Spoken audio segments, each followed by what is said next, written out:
Salut à tous, c'est Franck de la chaîne bienvenue sur cette vidéo qui aujourd'hui va parler un petit peu de recherche de joie, de bonheur et le fait de consommer beaucoup, de faire beaucoup de choses, de devoir faire beaucoup de choses. Et je pense que c'est ce principe un peu inquisiteur qui peut rendre extrêmement malheureux les personnes de façon générale de nos générations actuelles. Qu'importe qu'on soit des boomers ou qu'on soit Z ou alpha là qui est en train d'arriver, il y a vraiment cette opulence d'offres qui se fait à longueur de temps et qui donne un peu l'impression, notamment relayée par les réseaux sociaux, que pour être heureux, il va falloir avoir de l'objet. Alors on sait, hein, il n'y a pas de problème sur le côté matérialiste des choses, dans le sens où tout le monde peut, et c'est normal, désirer et souhaiter du matériel pour être dans le confort, pour être bien, ne serait-ce que pour les minima, hein.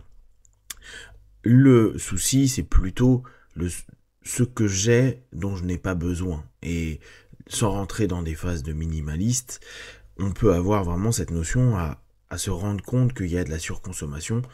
Ça aussi, on en parle de plus en plus, c'est quelque chose qui est plutôt cool de pouvoir dire aux gens, regardez, t'as peut-être pas besoin de t'acheter toutes les 3 semaines une nouvelle fringue, de consommer telle ou telle chose de façon hyper régulière, parce que au bout du compte, ton niveau de joie, de bonheur, d'être ok, il n'est pas plus élevé.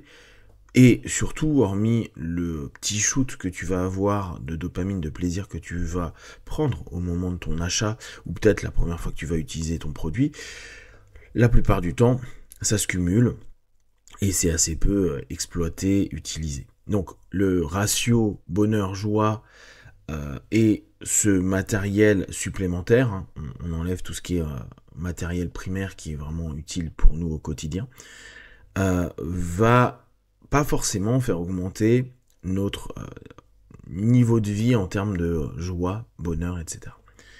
Ce qui est plus problématique, c'est qu'on a l'impression que si on ne fait pas, ou donc si on n'a pas, ou on n'obtient pas un paquet de choses, et souvenez-vous, il y a des Sarkozy qui mettaient en avant que si tu n'avais pas une Rolex avant tel âge, en gros, tu avais loupé ta vie. Il y avait plein de gens qui ont repris ce genre d'idée-là, et encore plus avec une nouvelle génération numérique qui mettent en avant leur réussite quand ils partent à Dubaï, quand ils achètent des belles voitures, etc. Quand ces dernières ne sont pas louées et que tout ça n'est pas fake, hein.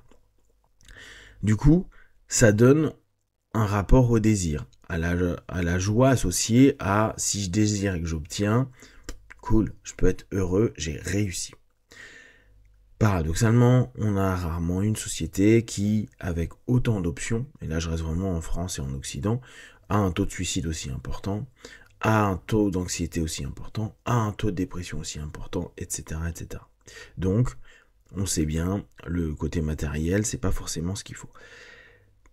Là encore, hein, je précise, il y a le minimum qui est important, c'est le supplément matériel qui n'est pas forcément ce qui rend heureux.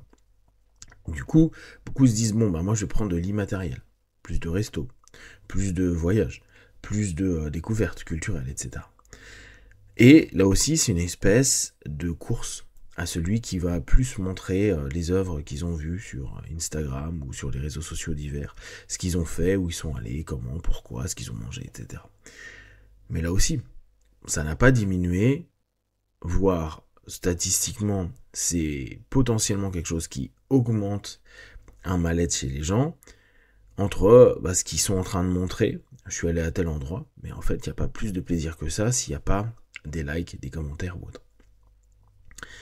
Et ça nous ramène à quelque chose où on peut se dire, ok, pourquoi je vais faire autant? Beaucoup de personnes disent, moi je veux voyager, moi je veux vivre plein d'expériences, moi je veux pas m'ennuyer, moi je veux faire plein de choses. Mais c'est pas forcément les personnes les plus heureuses que j'ai rencontrées. Alors là, c'est très subjectif, hein, bien sûr. Je pense vraiment, et là c'est plus sur des études, que si continue à y avoir ce manque de bonheur, et on peut reprendre tout simplement ce bouquin, hop. Souvenez-vous, on avait un peu étudié The Good Life. Ça tombe. The Good Life, ils en parlaient pas mal, hein, de cette notion de. C'est pas tout ce matériel ou les gros salaires qui allaient faire le plus de bonheur, c'était les liens qui vont être créés, la profondeur de l'expérience. Et c'est pas la multiplication des expériences, c'est la profondeur de l'expérience.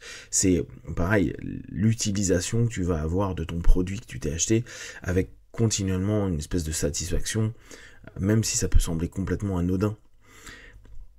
Et ce qui est un peu dommage et dommageable, c'est qu'on oublie, et peut-être qu'on veut pas y penser, que la vie, elle est pas forcément up, plus tout le temps. Elle est pas tout le temps ultra sympa, elle est pas tout le temps ultra agréable. Alors on pourrait me dire, oui, mais du coup, on compense avec du matériel ou des expériences, parce que c'est ce qui va équilibrer la balance. Mais peut-être que l'élément qui peut être plus intéressant, c'est d'accepter que la vie, elle n'est pas tout le temps amusante, fun. Je parle pas des gens qui sont en souffrance constante, hein, mais la vie, elle est souvent neutre, un peu ennuyante, répétitive. Et avoir cette notion de se dire, je vais encore consommer davantage, faire davantage, pour se dire, oui, ben je rentre pas dans cette espèce de modèle, de pattern préétabli par un monde social. Moi, je veux pas être comme ces gens-là, je veux pas vivre une vie naze, mais accepter le fait que il y ait ces moments de off où il n'y a pas grand-chose, où c'est pas ultra stimulant, ultra positif. Il peut y avoir des choses même un peu pesantes, mais vivre avec. Vivre avec sans en faire tout un monde, sans en faire une story, sans en faire une vidéo, sans en faire un commentaire sur quoi que ce soit, ou un échange téléphonique. Juste vivre les choses.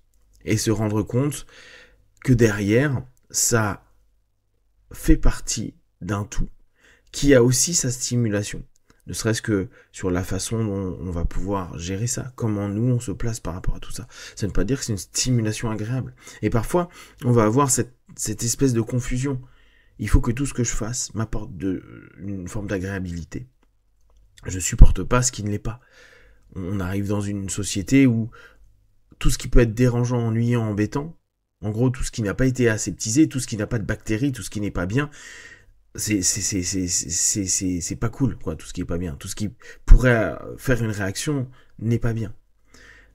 Et on est dans ce monde aseptisé, ça doit être que de la joie, du bonheur, des sourires, youpi, youpla, mais c'est aussi dans cette confrontation, ou en tout cas cet échange avec ces moments qui sont moins chouettes, qu'on va, si je reprends le principe des bactéries ou autres, qu'on va renforcer un peu notre système immunitaire. C'est pour ça que enfant, c'est important que l'enfant, à ce moment-là antifragile, puisse vraiment tester, voir ses limites, peut-être voir malheureusement des allergies, mais voir aussi en quoi ça lui fait rien, ça le solidifie, il est moins malade pour telle chose, il a moins froid que les autres, etc., etc.